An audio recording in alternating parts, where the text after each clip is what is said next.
Hari ini saya akan membuka sebuah rahasia kepada kita semuanya, bagaimana bertahan di tengah COVID dengan cara mengaktifkan oksigen rohani kita semuanya.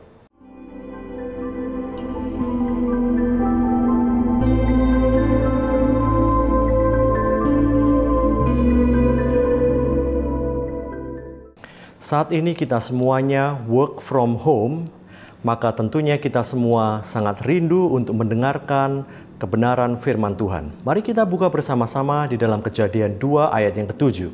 Di situ dikatakan, ketika itulah Tuhan Allah membentuk manusia itu dari debu tanah dan menghembuskan nafas hidup atau breath of life ke dalam hidungnya, Adam. Demikianlah manusia itu menjadi makhluk yang hidup. Inilah kali pertama manusia menerima hayat. Jika tidak dihembuskan ke dalam lubang hidung oleh Tuhan, maka kita tidak akan pernah menjadi makhluk hidup yang bisa berkarya hingga saat ini. Hayat itu penting sekali. Jika tidak, kita tidak akan mempertahankannya sampai sedemikian rupa. Seperti pada masa pandemi ini, jika kita mendengar ada orang yang sembuh dari COVID, kita bergembira sekali.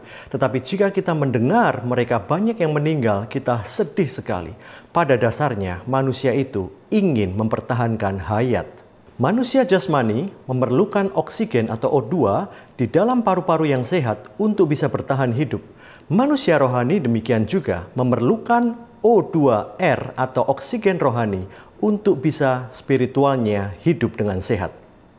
Matius 4 ayat 4 mengatakan, tetapi Yesus menjawab, ada tertulis, manusia hidup bukan dari roti saja, tetapi dari setiap firman atau oksigen rohani yang keluar dari mulut Allah. Atau dengan terjemahan bebas, Matius 4 ayat 4 ini seperti mengatakan, Tuhan Yesus menjawab, syarat untuk engkau bisa hidup dengan penuh, tidak bisa engkau hanya mengandalkan roti saja, tetapi engkau perlu firman atau O2R. Kalau tidak, jasmanimu saja yang sepertinya hidup, tetapi sesungguhnya manusia rohmu itu mati. Jika oksigen kurang, kita terengah-engah, sesak nafas, pusing, terhuyung-huyung, bahkan lama-kelamaan bisa mati. Seperti sekarang ini, kita memakai masker kemana-mana. Kalau kita lari-lari atau naik tangga dan bahkan berbicara dengan teman-teman kita pun, kita seolah-olah sudah tidak kuat dan kepengen melepas masker itu karena sesak sekali. Pada pertengahan April yang lalu, ketika saya ingin tidur malam, saya mengalami sesak nafas seperti ketindihan. Kalau orang bilang seperti rep-rep atau erep-erep atau sleep paralysis. Seperti ada yang menekan jiwa saya sampai saya sesak sama sekali, padahal saya tidak punya asma sedikit pun. Dan itu sebetulnya sebelumnya saya baru mengadakan mesbah keluarga yang seperti sudah kami lakukan 20 tahun terakhir ini. Tentunya roh saya saat itu juga sedang sedang bersemangat. Kenapa? Saat itu ada sesuatu yang seperti menekan. Ternyata Tuhan hanya ingin mengatakan bahwa itulah kondisi orang yang kekurangan oksigen rohani. Itulah yang terjadi pada roh manusia jika dia berpuasa atau dia alpa melakukan hal-hal yang rohani dalam hidupnya, seperti merenungkan firman, membaca firman, dan melakukan firman, maka tentunya rohnya akan merasa terengah-engah. Kolega saya menulis di status WA-nya, Allah dulu, Allah lagi, dan Allah terus. Atau God first, God again, and God always. Bagus sekali quote ini. Pendaki gunung tahu bahwa di ketinggian 2 km di atas permukaan air laut, maka oksigen akan mulai menipis. Maka dia harus membawa tabung oksigen untuk bisa tetap bugar dan melanjutkan perjalanannya. Kandungan oksigen paling melimpah ada tepat di atas permukaan air laut atau 0 km di atas permukaan air laut.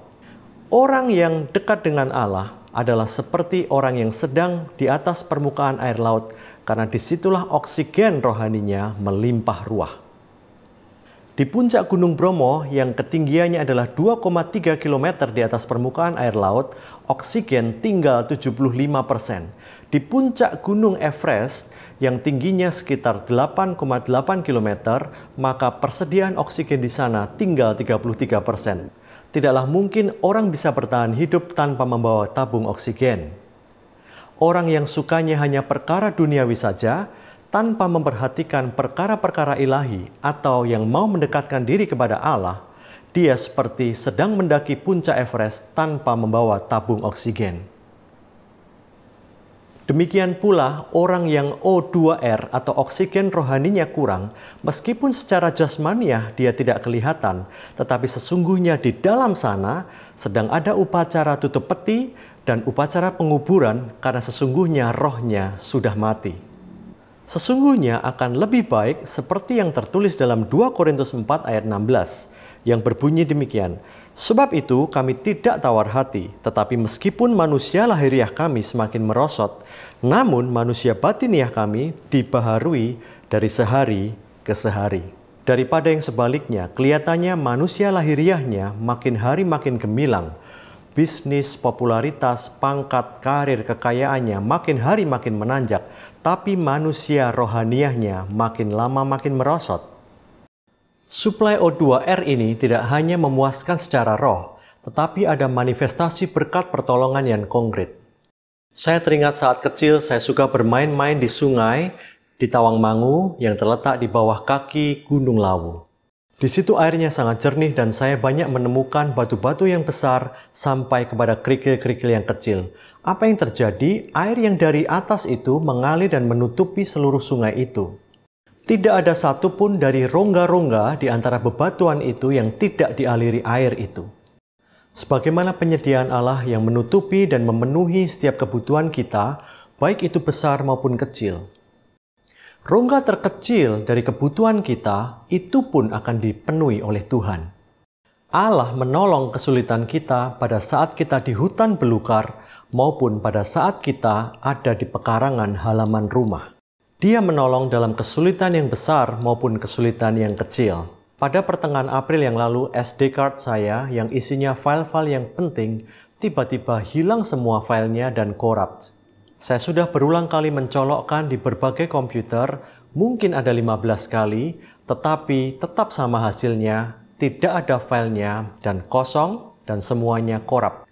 Lalu saya berdoa kepada Tuhan, Tuhan, SD card ini isinya banyak file penting.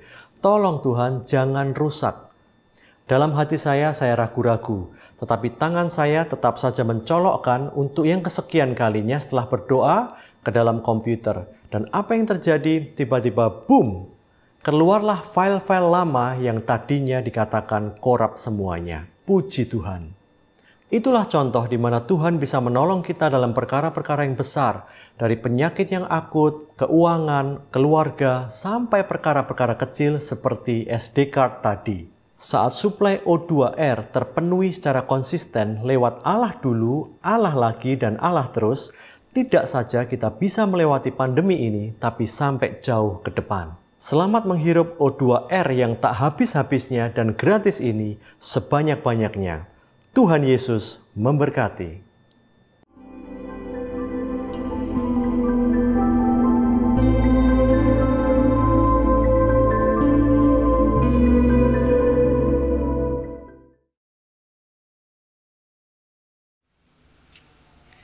Saudara-saudara sekalian, di akhir ibadah online ini, mari kita mengangkat kedua tangan kita untuk menerima segala berkat yang telah Allah Bapa sediakan di dalam Tuhan Yesus Kristus. Terimalah segala berkat kasih karunia dari Allah Bapa dan dari Tuhan Yesus Kristus, yaitu berkat keselamatan dan semua yang mencakup di dalamnya. Kuasa, kemampuan, urapan Tuhan untuk berhasil dalam melakukan kehendak Allah dan menghadapi masalah dan tantangan hidup di masa sulit ini. Terimalah juga segala berkat damai sejahtera, yaitu ketenangan dan ketentraman, baik di dalam hati maupun di dalam pikiran kita, serta selalu berdamai, baik dengan Tuhan pertama-tama, kemudian dengan diri sendiri, dan dengan sesama. Biarlah pikiran serta perasaan Kristus menjaga hati kita dari kemarahan, kebencian, dan juga kepahitan. Biarlah tangan Tuhan senantiasa ada di atas setiap kita, baik secara pribadi, pernikahan, keluarga, pelayanan, pekerjaan, usaha, bisnis, sekolah, kuliah, bahkan atas keuangan kita. Biarlah hadiratnya menyertai setiap kita dan kuasa darah Yesus melindungi kita dari segala sakit penyakit, mara bahaya kecelakaan, segala serangan setan, niat-niat jahat orang, sehingga kita selalu diberkati baik saat masuk maupun keluar, diangkat menjadi kepala bukan ekor, tetap naik dan tidak turun. Akhirnya segala berkat ini kita terima dengan tujuan untuk memperluas kerajaannya di muka bumi ini, dengan jalan menjadi berkat, menjadi saksi Kristus dimanapun kita berada. Yang percaya dan berimanya katakan dengan yakin, amin. Saudara-saudara sekalian, sebelum berpisah, tetap jaga kesehatan, tetap ikuti aturan pemerintah. Kalau disuruh pakai masker, ikuti pakai masker. Karena saya percaya, mungkin saudara semua ada di dalam keluarga ataupun kemanapun saudara pergi, saya percaya Tuhan Yesus selalu memberkati dan menyertai kita semua. Shalom.